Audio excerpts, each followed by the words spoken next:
Welcome to the Limitless Potential podcast, where together we will dive into the personal, business, and career-rich tips, techniques, stories, and experiences of some incredibly successful and inspirational people, each with their own perspectives and journeys, and each with golden nuggets of wisdom which might just change your life. I'm Tracy Stone, and I'm a master trainer in a number of career supercharging techniques, a transformational coach, international best-selling author, inspirational speaker, and a woman discovering and evolving my very own limitless potential day by day.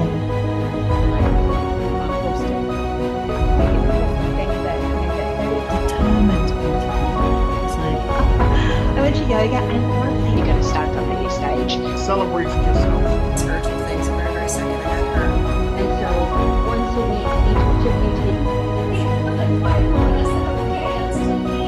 Now, I love that message. I see this happening many times again, I see it in a positive way. Hi, and welcome back to another episode of Limitless Potential. And today I'm so happy to welcome speaker, mentor, and business consultant Laura Timm, who joins us today from London. Laura has a heck of a CV. She's worked with a number of diverse industries, including construction, motoring, and IT. Laura's remarkable skill is in quickly assessing situations and coming up with effective solutions.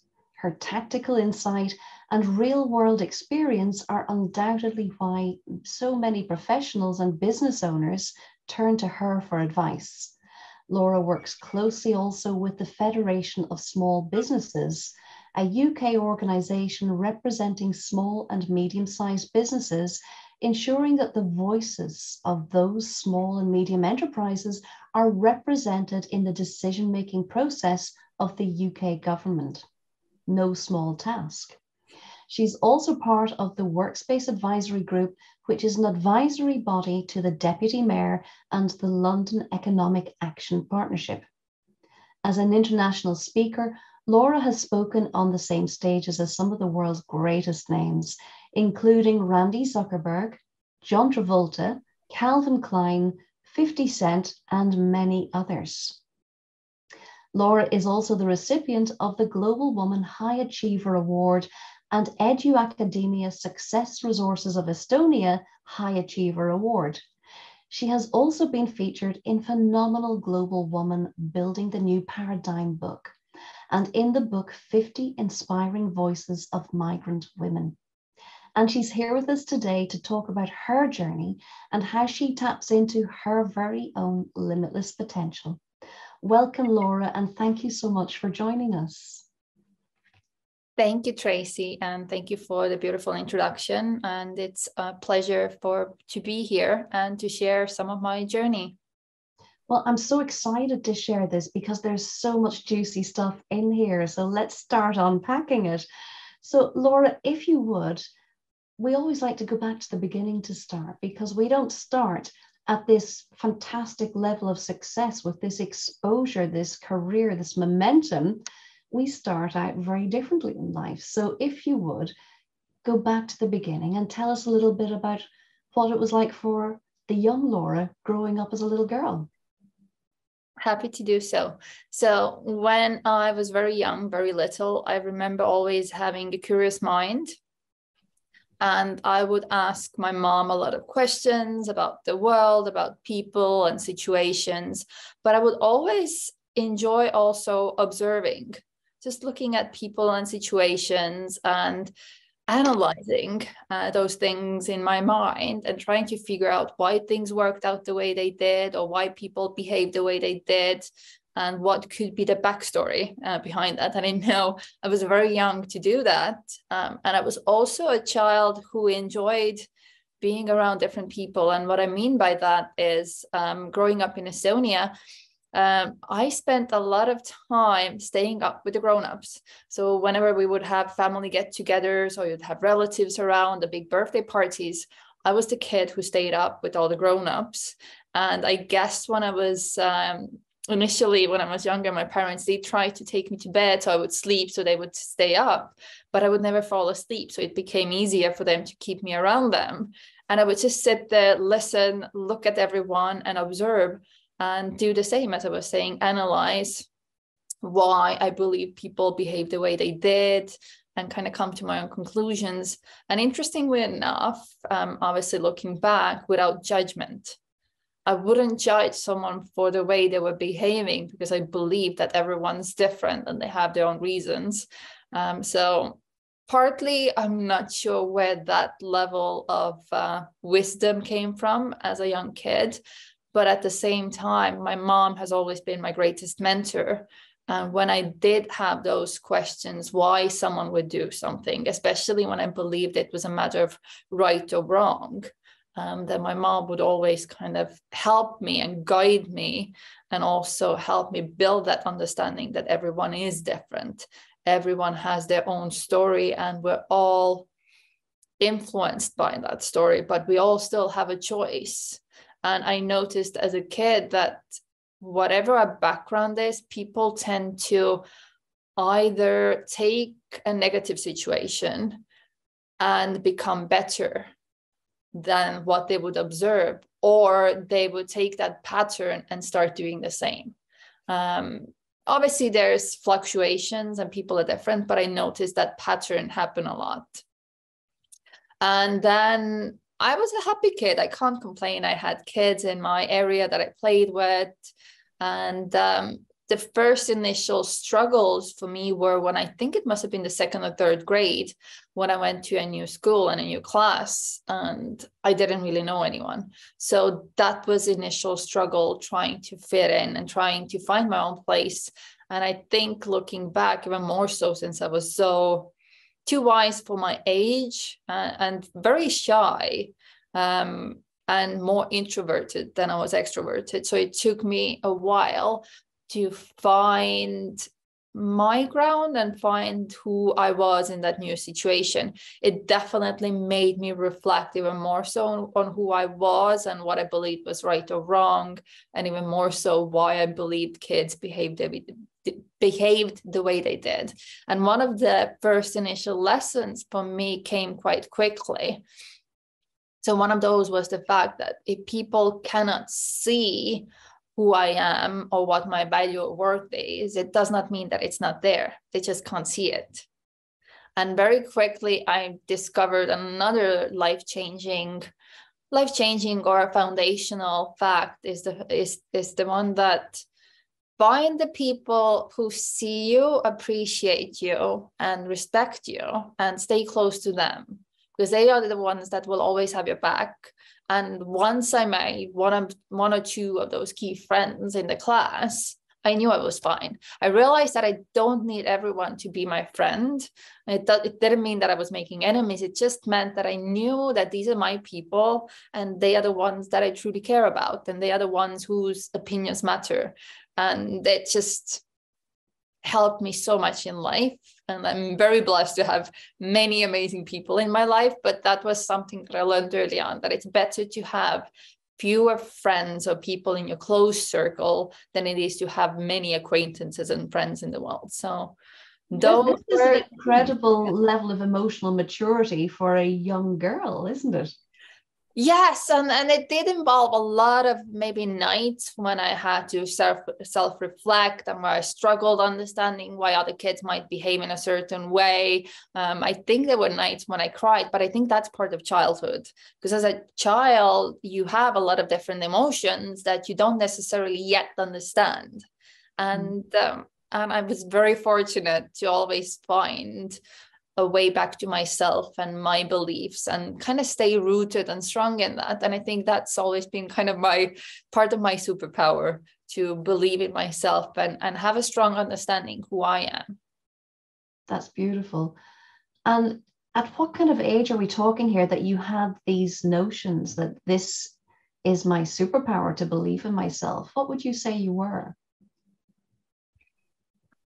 Gosh, 8, I'm guessing.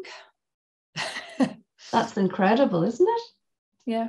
I believe that whatever people see from the outside does not reflect what's potentially on the inside. And I've always believed that when it comes to other people as well. And since I had that understanding and realization from a very young age. And I've continued, obviously, developing myself and my intuition and understanding of the world and other people. Over the years, it became quite easy for me to see potential in others. Because I knew there was a lot of potential inside of me, and I had a big vision for my life, and I had strong beliefs of what I wanted to achieve in life, and I didn't doubt that I could. And I think it's interesting with this podcast as well, because it's about the limitless potential that I believe everyone has. There was a moment that I will always remember, and it was in school. I'm guessing I must have been between 10 and 12, if not younger. And for some reason, all the kids were gathered in the auditorium. So whether it was before school break, whether it was to celebrate a specific date or time, I don't remember. But I remember sitting there with all the kids from the school and realizing that I had such a strong belief and vision for my life. And I strongly believe that it's possible. But I realized that most of the kids who were there didn't have that level of vision, and they didn't have that belief that it's possible for them. And that's something that struck me. And for me, it was important for me to build my life following my vision and my dream to be able to make that possible for others. Because at that age, you can tell everyone that, oh, I'm going to live this big life, but no one's going to believe you. And I also realized at that time that it wasn't something that I wanted to share. And I would only kind of mention it to closest friends, because I had this understanding that if I would share that, kids would laugh. And they would tell me that that's never going to happen to you. That's not possible. Who do you think you are? Do you think it's realistic? And I couldn't allow people telling me enough times that it's not going to happen and it's not possible, because I was afraid that I might start believing them. So I knew there was so much power in my self-belief, but I also knew, especially at that age, that I needed to protect it. Again, the emotional maturity of a young girl recognizing that not everybody around you is ready to hear that. They won't understand that. That's quite special. So let's move into that next phase. So you have this reckoning, you have this realization that your belief in yourself is your superpower, and you know you want to help other people to achieve things even at this young age. So what comes next for you? Let's move on in those years to maybe the next stage of school, and what went on for you there? So one of the funny things that having that inner self-belief is one thing, but also having confidence on the outside can be something else. And I remember in school, I've forgotten which grade it was. It must have been the 4th or 5th grade. So it must have been about 12-ish. And there was this game, dodgeball, that we had to play in school. And I was one of the worst players. I'm not even joking. When you had to form 2 teams, I was one of the last people who was picked for a team, which obviously as a kid isn't a great moment. But I enjoyed playing it. Although I was a terrible player initially, I still enjoyed playing it. And it's funny when you really have fun and enjoy something, even when you're terrible at it. So I continued playing, and I didn't shy away from it, which I noticed quite a number, if not most of the kids who weren't good at the game did. They would come up with excuses or try not to play, or they would try and hide, almost like, I'm not here. And I remember just enjoying running away from the ball, because that was the one skill that I was good at. And then one day there was a moment when it was me against the captain of the other team. And I kept on running away from the ball because it's part of the game. You don't want to get hit by the ball. And at one point there was like this flash second where I had the choice that, oh my gosh, I don't have time to run. I can't dodge. I'm just going to have to try and catch this ball, which I thought is never going to happen. And there was this funny moment when there was a massive bang and everything went quiet. And it was almost like in a movie because I actually caught the ball. And I remember looking down, having the ball in my hands, looking up, just in disbelief myself, and looking at everyone else, all the other kids looking at me like, how did that just happen? Because I was playing against one of the best players.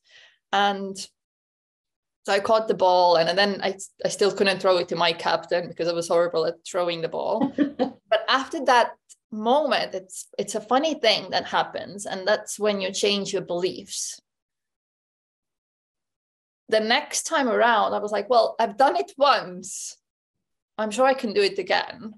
And it started happening. Whenever I would play, I actually started becoming quite good at catching the balls. I would even put myself in a situation where I knew that I can run, but I'd be like, oh, actually, let me try and catch this one. So I became quite good at catching the ball.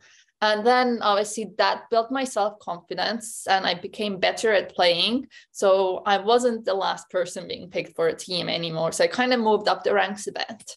And then the third skill that you really need to have in dodgeball is throwing the ball. And it was one of those days that I was playing. I was the last one in the game again against whoever was in the other team. And I caught the ball. And when I went to throw it, it was almost like I heard this snap in my hand.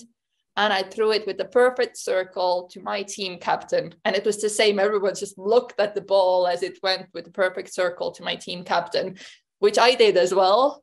And then it's the funny moment when you get the ball again. And then you're like, okay, I did it once. Let's see if it still works.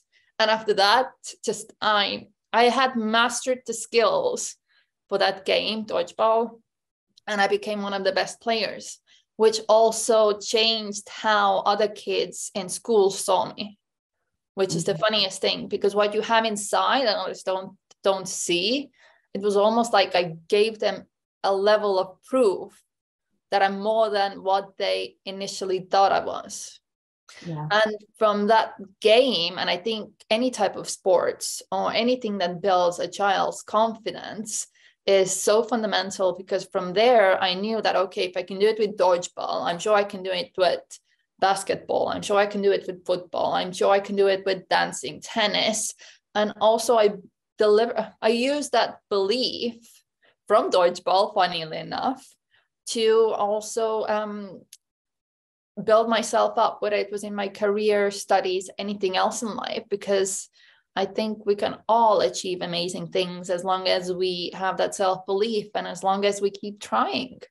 And I think the key is also just enjoying the trying and enjoying the journey, regardless of all the challenges, because no one starts as a master regardless. So you just need to enjoy the journey. That's beautiful. And you're going into there something that I'm so passionate about in my work, and it's about how the mind learns, how the mind is programmed for success or not for success. So the limiting language before was, I have to run away because I'm no good at catching and I'm no good at throwing. So my only option is to run away. So you got really good at the running away bit. And it was only when you then were in a position that you had no time to run away. So you said, I'm going to have to do this. And what people don't always understand is that a belief system is created, which either says I have to run away because I can't do the catching, or vice versa. A belief system is created when words exist and an event happens and an emotion happens. And this is the perfect concoction. It's like a recipe that creates a belief system. So if the words are saying, I can't do it, and the event happens, throwing or catching the ball, and an emotion of maybe everybody's going to laugh at me, that all bakes in a belief that I can't do it. Whereas you changed that beautifully into, I can do this. And you got the words right, you got the event right, you did catch it, and you got the emotion right. And the emotion was, wow, I'm able to do this. What else can I do? So when we learn how to change the language and connect the emotion that says, I've got this, then the mind bakes in a new belief. So you carry that belief with you ever since then. Yeah, I do. I had that belief before, and it's interesting with dodgeball. I can't say that I was playing thinking that I'm going to become one of the best players. No, I just played because I enjoyed it. Yeah. But when I looked back and I realized how I had then continued playing and how I went from one of the worst players to one of the better players, and I broke it down, it just made sense, because our mind needs a belief system, but it also needs proof. Mm-hmm. And without the proof, you also don't have that positive emotion. Yeah. So it's a combination of those, and being able to utilize that similar pattern in life, I think, is so fundamental, and it's just such a key to so many things that I've achieved in life. That's amazing. And it opens up so many avenues, doesn't it? When you think, yeah, I can, instead of I can't. So let's move on a little bit then in time. So this inner strength that you've always had that resilience, the emotional intelligence, the emotional strength and maturity. So what came next for you? I'm guessing that after, one thing from school that I'd like to share before I move on as well is what I realized that was different with me, that when I realized that I need those people, those key people in my life, and I don't need to have friends. I don't need to be popular. Let's put it that way, that I didn't feel that I needed encouragement from others just to be popular, just to be seen. I wanted people who knew the true me and supported me regardless. And in school, usually there's groups that form, whether it's the sporty ones, whether it's the popular ones, whether you can call them the smart ones, that they used to be called the geeks, but nowadays I think there's so much more appreciation. So there used to be these groups, and before finishing school, I very quickly realized that I could have chosen to be part of one of those groups because I had built myself up to the level that I was accepted by all of them, but I didn't want to be just part of one. I thought that is so limiting, because if you're part of one, then you feel awkward about spending extra time with any of the other groups, but also you learn less. Mm-hmm. So that's something that I've tried to share, especially with children as well, especially the ones that are in school and they feel left out, that it's okay to be different.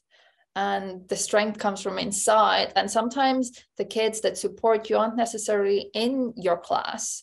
They might be living next door. They might be in a different class. So it's important to find those key people that appreciate you and support you. And then after school, it's interesting.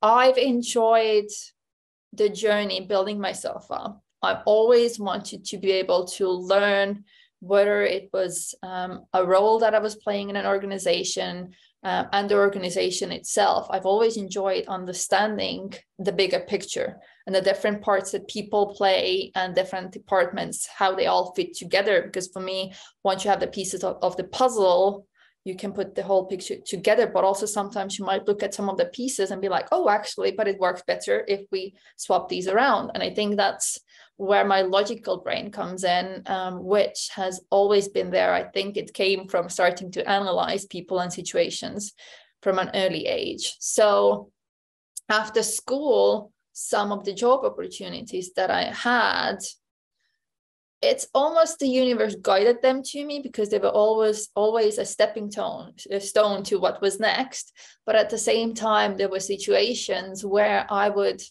apply to a company out of the blue. I would look the details up online. I would give them a call, ask them that, are you looking for someone to employ? I have these skill sets and I'm looking for a new position. And it's funny sometimes having that courage just to put yourself out there just pays massive benefits. So yeah, I've put myself out there quite a bit. And whenever I've moved from an organization or a role, it usually has been a result of feeling that there's no more I can give here and there's no more opportunities for me to grow. So I've always had this hunger to grow and to improve, whether it's to help people improve themselves or to help organizations grow, whether it's team building, whether it's systems and processes. So I think that became quite second nature and natural for me ever since I was a kid, from all the analyzing and reflection that I did. Love that. And it's so important to continue to grow, because it does get very boring and it's hard to just stay. You can do a great job where you are, but you know you're not growing, you're not developing, there's nothing new, there's no adventure, there's no challenge, no excitement anymore. So it's time to expand your toolkit, expand your experience.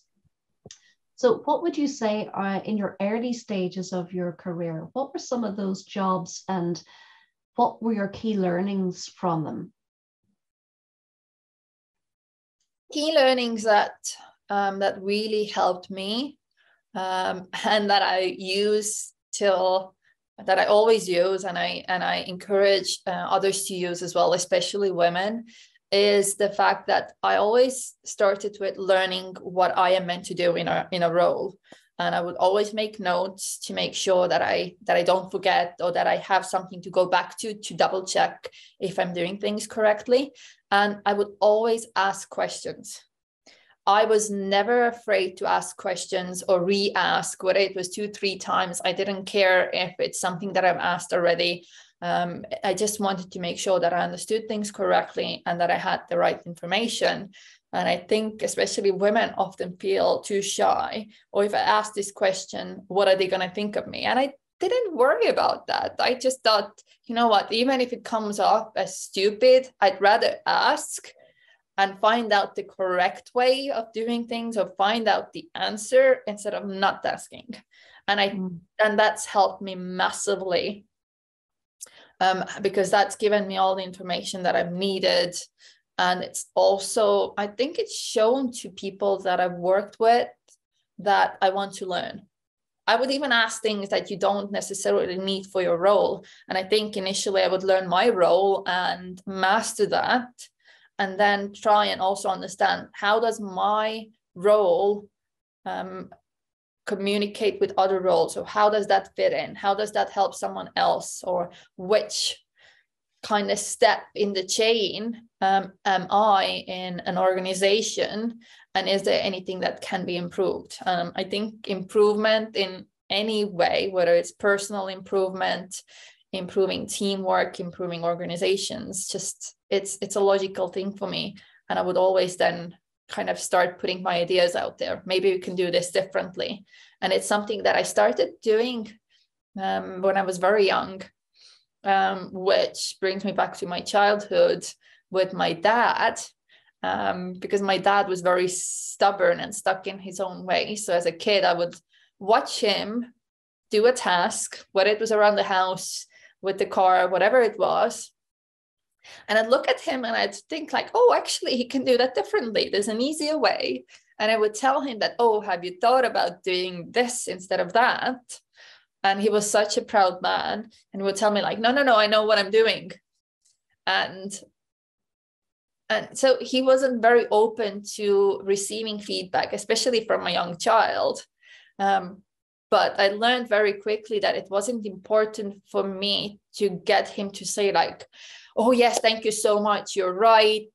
It was important for him to realize that there was an easier way. So there were times when I'd see it in his eyes that he's suddenly thinking like, oh, and it's almost like a light bulb moment. And you see something shifting in his brain, and him realizing, actually, this might be an easier way. So as long as I saw that and I saw him do things differently in the future, that was all I needed.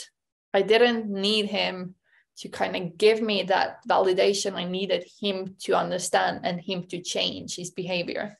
So that's something that I've done and continue doing within organizations.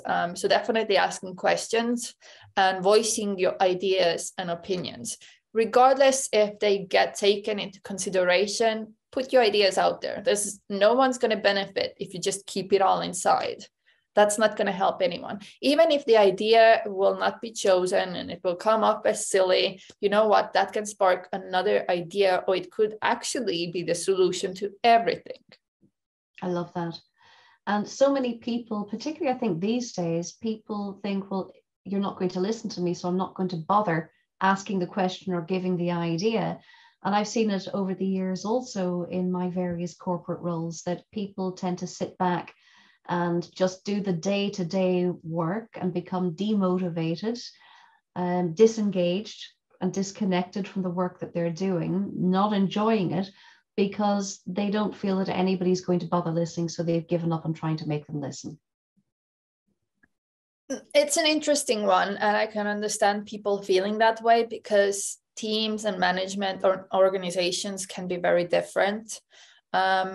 I think personally what my recommendation and my own experience would be, ask questions and put your ideas out there. If you do it long enough and no one listens and no one really cares, but I mean long enough, I don't mean a matter of weeks or months, it needs to be a long enough time period.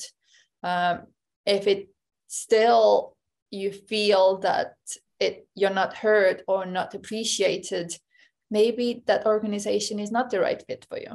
It's a question you ask yourself. Are these the people that I want to surround myself with? And is this the organization that I do want to be part of?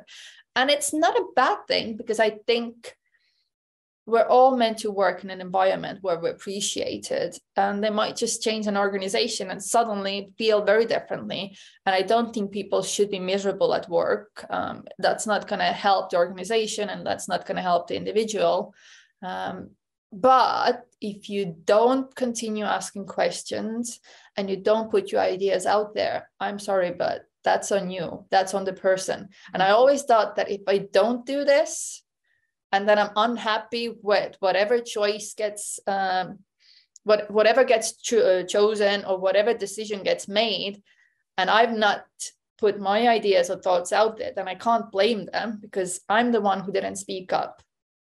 Exactly. So I think great advice, really strong advice, and I absolutely agree with it. So ask the questions. Don't be afraid. Ask the questions. And generally, the people around you want you to succeed. So they will want to know you have a question and to help you to answer that. Ask the questions, put your ideas forward, and be accountable for yourself in that. And like you say, don't give up after 1 or 2 or 3 tries of doing that. You've got to maybe learn also how to package the question or package the idea. So you can't just say to people, my idea is this, and then run away and think nobody did anything about it. Maybe look at how you're presenting the idea. Is it in a language that the business leadership or whoever you're presenting it to will understand? Have you given some data with it, some really quantifiable information that puts your idea forward as something that they would want to look into? Absolutely. I think you've hit the nail on its head as well, because communication can be such a great key. And this is part of where observing people over the years was incredibly beneficial. And I do this still. I always reflect on situations, whether it's communicating with a person or in a group, and I always try to analyze my own words and behaviors, but also the words and behaviors of others, and see where or who might have misunderstood and why. And I think understanding yourself and understanding others is the key to any type of communication and relationships. And it makes me smile, because there's a book that I adore, to say the least, and it's called Personality Plus. And it's written by Florence Littauer. And it's about personality types. And what I love about this book is that it's written in such an easy reading way that anyone can read and understand. And it's fun. I remember reading this book and giggling to myself and understanding myself better and thinking like, yeah, that was me growing up. And the aim of the book is that by understanding yourself, you can also understand others and make yourself more understood. And I recommend this book to anyone because it's just incredible. And I love how flexible this book is, because this book explains that all of us have a dominant personality trait, but we also have some of the other characteristics of all these personality types. And I love the fact that it only has 4 main personality types, making it easy, because there are some of these personality tests that you take and there's like 30 plus something different personality types. And you're like, how will you ever remember that? And they're often too complicated. And this book just breaks it down to the fundamentals. It's so fun to understand yourself, but also the book explains how others might perceive you differently and why that is. But it also explains these other personality types. So when you speak to someone, you might be smiling at them, where in the past, maybe you might have thought that they're being aggressive or they're not understanding you. And your approach actually to them and understanding them puts them more at ease and makes them feel that, oh, you're actually listening to me. And that opens the doors to mutual communication. So anyone from whatever age, whatever background, whatever business, relationship, career you're in, Personality Plus, I think, is just one of the greatest books that I adore and recommend to anyone. Brilliant recommendation. Personality Plus by Florence Littauer. Florence Littauer. Great. Yeah. I'm going to be looking it up as well, because it sounds very similar to some other personality profiles that are based on the 4 types, which makes it so much easier. And you're absolutely right as well, that when you know some of these concepts and ideas, not only do you understand yourself better, but you understand how you communicate with other people in an entirely different way. So they might have one of the other 4 personality types, but you know how to communicate with them in a way that they're open to, instead of in a way that maybe gets their back up instead. No, indeed, I agree. And what I love is the fluctuation and the flow with this book, because this book leaves it so open to the fact that we also change over the years, because we are also influenced by our experiences with people and in situations. And while we grow, some of those 4 personality traits might slightly shift and change over the years. And I love that about this book, that it's not just, oh, there's only 4 and this is what you are and that's it, which I personally don't believe in. I think we have the ability to grow and to change. And I really love that about this book as well. Absolutely. And it's not about pigeonholing yourself in one, because like I think you said at the beginning of that bit, that you might be dominant in one area, but you have got aspects of 1 or 2 or all 3 of the other areas also within your repertoire of how you operate. But it really does help you to understand yourself better. So I would absolutely agree with you, for anybody to pick up that book, find that approach or any of the approaches that helps you to communicate better. And you know what? It takes away so much of the work tension. When you learn how to flex your communication style, you will find everything changes in work and in relationships. Brilliant. So what would you say are some of the steepest learning curves that you've had? Do you mean in my career, or? Let's say in your career, but if you want to go elsewhere, feel free. In my career, I think partnerships, I've definitely had moments of partnerships that I've had to step away from. And that comes from understanding that what my values are need to be aligned with whoever is my business partner. The values need to be aligned. They don't need to be aligned 1-to-1, but they needs to be a fundamental understanding and appreciation and acceptance of each other's values and where those stand. If the values are very different, or there are some critical values that don't align, it's going to be a struggle remaining in a partnership or having a long-term, enjoyable, successful partnership. And I think it's okay to step away from certain partnerships and certain people in life, which brings me to one of the other points, I think, in life. As I say, I was very young when I started paying attention to who I spent my time with, and how that can influence me. I had a moment in my childhood when I reflected on some of those groups that I said that I didn't want to necessarily be part of just a single group. And I remember thinking to myself, okay, where will those people be in 5 years, 10 years, 20 years time? And realizing that the more I spend time with them, that's what potentially I will be. So I think that was part of the reason why I didn't want to belong to just any one single group. So I think that's why it's important to pay attention to who you surround yourself with, because they influence your everyday life and your future.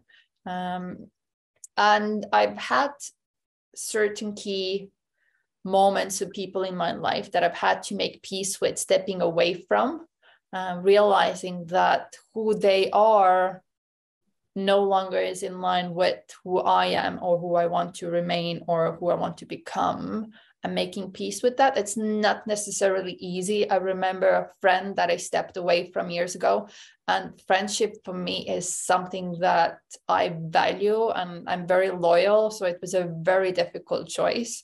And I felt like a horrible person for about 1.5 to 2 years. But I knew that I was making the right choice at the time, because they were going down a very dark road. And as much as I tried to give them, to understand who they were at that time in their life and why, it got to the point where I could no longer come up with excuses for them, because certain things that they were doing and the way they were behaving with others, it was just not acceptable for me. And especially to the people that were closest to them. So I made the choice that I need to step away and distance myself. And I did. And then that 1.5, 2 years later, I was so grateful that I made that choice, after feeling like a terrible person. And there's a saying, reason, season, lifetime, that some people come to our life for a reason, some for a season, and some for a lifetime. And making peace with that and being okay with that. And still, even if you distance yourself from someone, it doesn't mean that if they really critically need you, that you will not show up for them. You can, but you need to be very conscious and cautious about how long you do that for and who you do that for. Because there's also been people in my life that have not been part of my life short term, and have resurfaced, apologized, and we've been able to make peace with the past and move on from a very different place. So I think it's important to be conscious about those situations in life and try and make the best decision that you can at the time with the knowledge and experience you have. But it takes a lot of guts. It's a very brave thing to do, isn't it? And I think an awful lot of people, hard. It's so hard. A lot of people are going to resonate with that but are saying, but I can't leave that person, whether it's a friendship relationship or a romantic relationship or even a colleague or work relationship. We tend to feel obliged, don't we, to stick it out, to be there, and then we become victims to that relationship. And we never get to escape that. So a lot of people feel that, but just don't know how to extract themselves or feel they're going to be a bad person for doing it. So there's a lot of guilt involved. What advice do you have to people who know, whether it's a romantic relationship or a friendship, but you just know inside, this is not good for me. It's not taking me somewhere good, not taking me somewhere healthy. What advice do you have? It's a tricky one, which I can relate to, because obviously those choices or those decisions did not come easy. And it took some time to come to that understanding that this is what I need to do for me. It's a combination of doing what's best for you, because another person should not make you feel any less than you are. They should not take you down a dark road, as I mentioned, whatever that dark road is for the other person. But also realizing that we all are responsible for our own choices and our own lives. And if you're making that choice to remain in that situation, then you need to take that personal responsibility.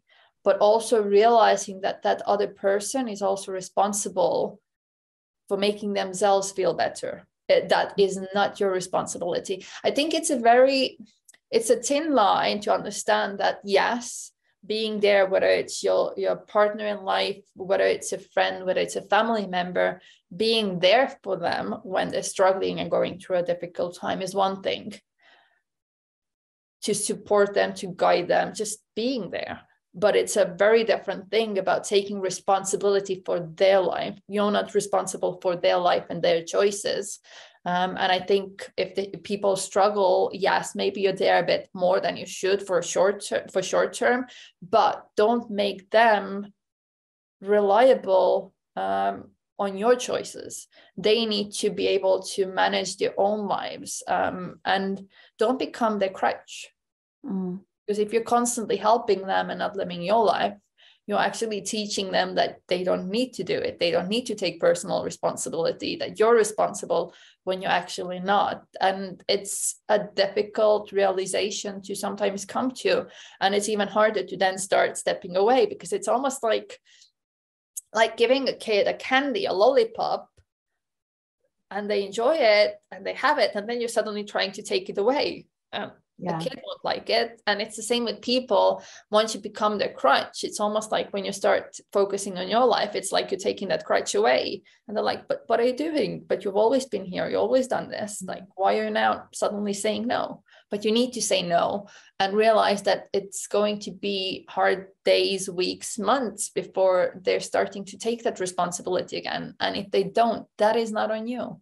You cannot be their crutch. I think it's such wise advice, very good advice. And what we would also find is that the more we become their crutch in a relationship where it's not working, where the person is kind of weighing you down, often it's referred to as an energy vampire. But when we remain their crutch, and as you say, it's very different to helping someone when they need help. Very different thing than when you are their permanent crutch. It's actually taking away their ability to step up and solve their problem and get into a different stage of life where they no longer need a crutch, where they are happier within themselves and there's more equilibrium. So often we think we're doing well by staying and sticking it out and sucking it up, but actually we are probably hurting that person by remaining victimized with them. We might be doing them disservice. So it's a hard thing to do, but well done for recognizing for you, like we all gradually have to. Sometimes there's a point at which you say, I'm sorry, I have to step back. And you get to see the situation with greater clarity when you have a bit of distance from it as well. You do indeed. It's interesting. So with me, I think one of the things is personal responsibility has always been a big part. When I reflect on why things don't work out or why there were misunderstandings, I always try to see what my part in it might have been or was. And it's funny when I look back at my childhood, I remember when I started school. And I remember my mom gave me this school diary where you write all the different subjects you have and what homework you have in and stuff.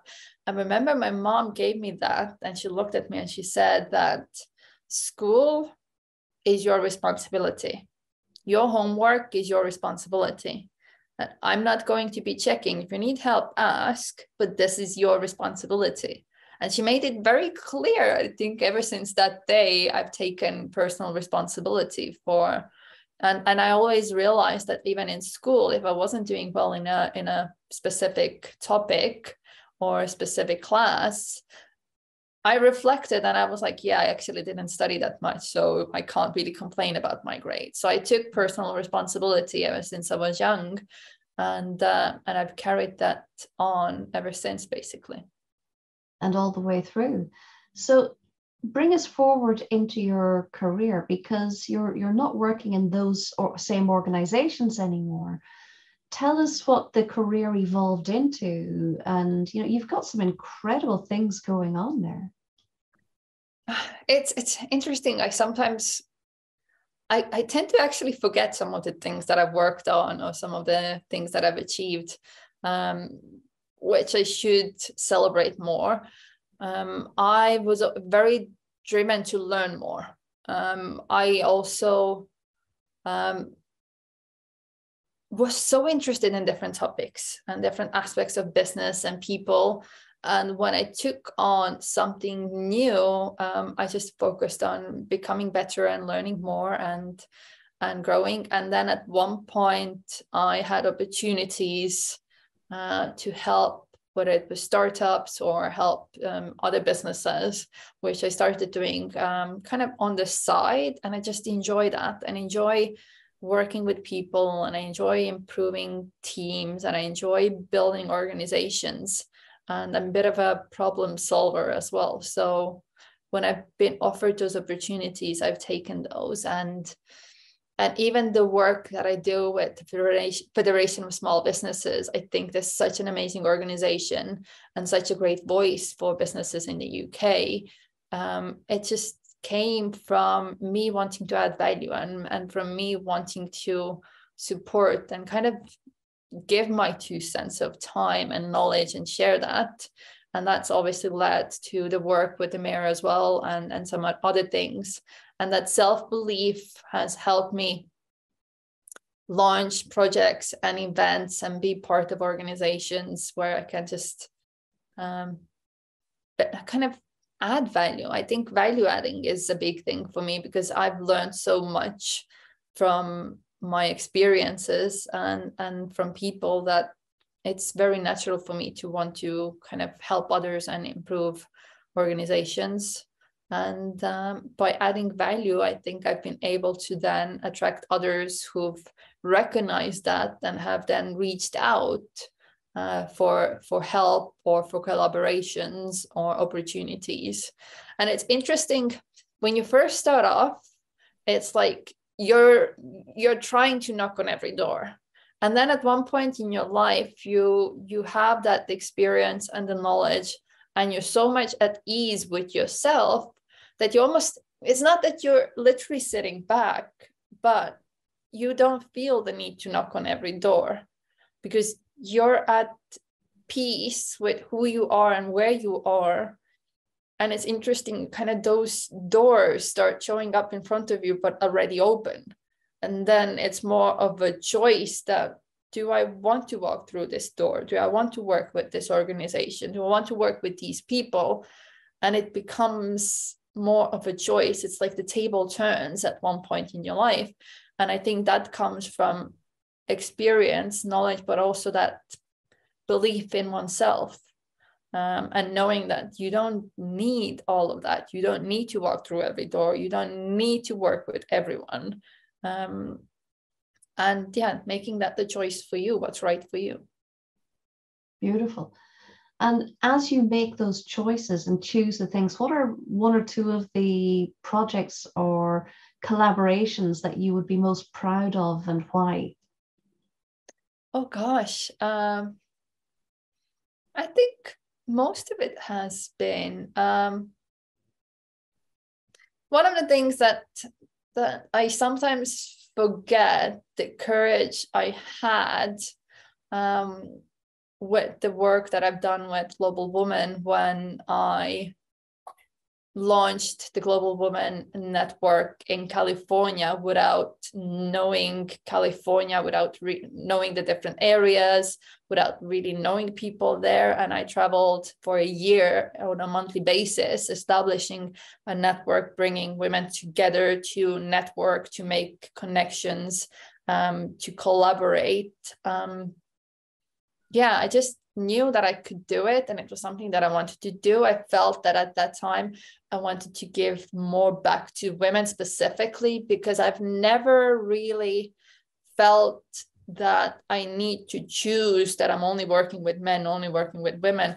That's never really mattered to me. For me, it's mattered that I'm adding value, regardless of what the kind of gender dynamics are like, if I can call it that. But at that point, I felt that I've had such a great mentor in my mom, and a supporter. And there's also been these strong women in my family with my mom, my aunt, my grandma. And I just felt inspired to do something more for women. And that's when Global Woman in California just felt right at the time for me. And I just followed that belief and that vision. And I'm just really glad I did that, because I know it's something that not most people wouldn't have thought about doing that or had the courage to do that in a different country in the US. And I remember there was a lady who then a few months later, who lived in the UK, started traveling to New York to launch that network also in New York, because that's where the model lived. And I remember them telling me that, Laura, when you launched California, I just thought to myself that, oh, if Laura can do it, then maybe I can do it as well. And just part of my journey has always been, ever since I was a kid in that auditorium, was that I knew that I need to build a certain level of success or live part of my journey for others to be able to relate. Because I can tell people whatever, but unless I've achieved things in life, why should they listen to me? Or why should they believe that I'm talking about something that they also can achieve? And I think those moments in life are really special. I even remember receiving messages from certain people that I used to go to the same school with. Even there was this mom who was pregnant and they were on maternity leave, and they sent me a message on Facebook and they said, I know this comes out of the blue. I've been watching your journey, and I've decided, because I've been so inspired by your journey, that I've decided not to go back to my corporate job. I'm actually launching my own business. And they've done it very successfully, and things like those are just very special. So that's amazing. Those are moments that I'm kind of proud of and appreciate. And rightfully so. And so you talked there a little bit about Global Woman Club, and it's an incredible network. Tell us why you feel networking is important, whether it's for men or for women, or is it different? What's your view on the importance of networking? Networking can be very daunting for people. For me, I've never really networked to network. For me, I just enjoy meeting people. For me, it's been more about connecting, and it's completely okay not to connect with everyone who's in the room. Sometimes you might feel that I didn't connect with anyone, and that's okay. And I think those moments when they happen, then it's more about trying to reflect, but what did I learn from today? Was there someone who said something that actually resonates with me? Was there a lesson that I've forgotten? Was there a situation that I can use? And I think when I've gone to events, conferences, and networking meetings, that's something that I've always focused on, is like, what did I learn? Or who did I meet? Sometimes it is the one person you meet that's going to become a friend, a future colleague, a business partner, just a great contact. You never really know. So it's more about connecting than it is about networking. Although I think women and men tend to network differently. Men are very straightforward about telling you exactly what they do and how they can help you. And women necessarily don't, which is interesting. But we are all different and we can all change and grow. So it's just something we all need to maybe work on or be aware of. So yeah, networking for me is more about connecting. And there are times when you might feel that, you know what, I just need to be more with myself and with my family, and I'm not going to go to that networking meeting. And then there might be other times when you go and it's great and you enjoy every moment of it. But it can be part of career changing opportunities if you know how to do it and if you feel comfortable doing it. And one of the things that people forget is we are different. Someone might be an introvert and feel that networking is not for them. And I disagree slightly with that, because I think as an introvert, they have one of the most amazing skills, and it's the skill of listening. If you can learn to ask a couple of questions from people, so when you go and network, you ask the questions and you listen, the level of connection you can build is so much greater than it would be with an extrovert. So I always encourage introverts that you don't need to speak to every single person. Just speak to 1, 2, 3 people and ask them questions, especially if you feel very shy about sharing about yourself. Just ask them questions. Let them share. You learn so much about them, or maybe their industry, something that can help you in a future discussion with someone. And you actually build a connection that way.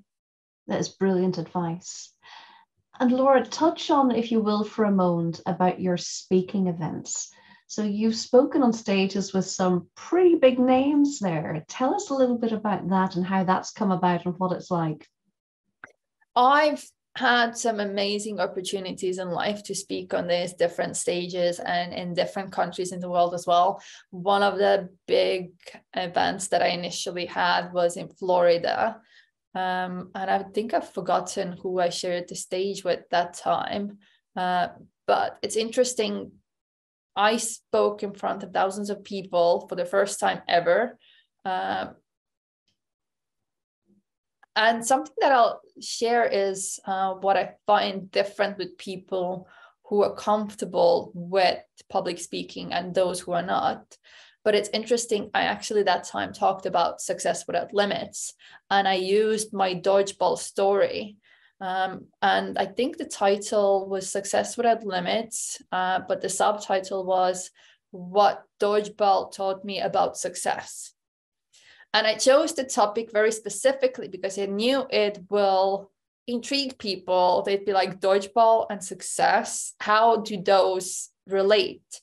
And I shared my dodgeball story, and it was amazing. I had an opportunity to speak at the same conference a year later. And when I walked up on the stage and I asked people who remembered the dodgeball story from the previous year, and most of the hands went up. And it's amazing if you're able to connect with people with something that's memorable and different, how they'll remember that and they'll learn from it. And my aim was to bring them an example that is different, but at the same time is relatable. Because even if they've never played dodgeball, I knew that they would have played a different type of sports, or even if it wasn't the physical sports, maybe it was chess, whatever it was, where they knew that they had a breakthrough in the life that can help them realize that they can change their belief and they can become better. And this brings me back to realizing one of the things that I've noticed over the years when it comes to public speaking. What is different between those who are terrified of public speaking and those, maybe they're not terrified, they might still get nervous, but don't find it as daunting, is the fact that we tell ourselves different stories. And those that are scared usually think about everything that might go wrong, that they'll stumble, the microphone won't work, they might fall off the stage. So they create these visual images of themselves failing, instead of thinking that I'm going to walk up on that stage, it's going to go great. And even if, I don't know, the microphone doesn't work, I'm sure I can figure it out. Even though if something goes wrong, I can do it. And they'll more visualize themselves succeeding and having a great experience than they do think about failing. So whoever's listening, if you have that fear, please focus more on how you will succeed and imagine yourself succeeding. And if you have those fears, then think about solutions. And what I mean by that is, so if the microphone does not work, what can I do? And once you have that solution, you know you can kind of park it and focus on succeeding. If you have any other fear, then focus on like, okay, what's the solution for that? So kind of tick them off your doubts. Because once you focus on getting rid of those doubts, There's nothing else to stop you. And just imagine yourself succeeding. That's beautiful. Love it so much. And then just as a final question, if you imagine your 80-year-old self is back in time now and having a chat with you over a coffee, what do you most want to hear her say to you? It's actually not that hard of a question, because one of the things that's always been a driving force for me has been the fact that I don't want to wake up one day full of regret.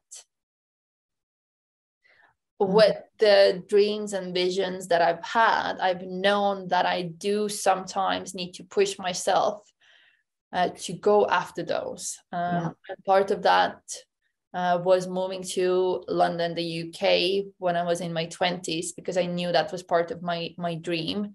And I didn't want to wake up one day and think that, oh, but I had these big dreams, but I never did anything to follow them.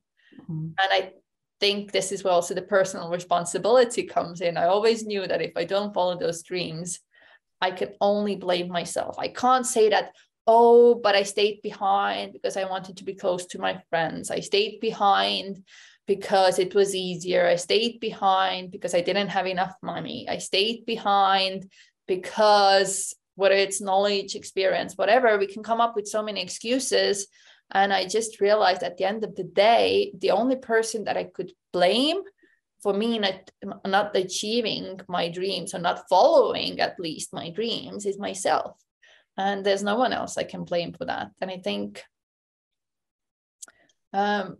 sometimes when it comes to people in your life, and we talked about this earlier, making that choice, you cannot blame another person for holding you back if you've allowed them to continue telling you that you can't do something or that you shouldn't do something. At the end of the day, it's only you. You're the one with the potential, and that potential just needs developing, and it needs that positivity, and it needs that influx of knowledge, experience, information. But it all starts from that belief system, and you're the one who's responsible to build that up. And that usually happens step by step. So do it step by step. Don't let yourself off the hook. Be accountable for your own success and just do it step by step. Love it. Absolutely. Laura, thank you so much. You've shared so many wonderful stories and incredible bits of advice that are going to help so many people to begin to step into their own success and their own limitless potential. So thank you so much for sharing with us. It's been most interesting. It's my absolute pleasure. And thank you so much again for having me. Our pleasure. So thank you also to all of our listeners. And we've had an incredible conversation here with Laura, but we'll see you again next week for another episode of Limitless Potential. See you soon.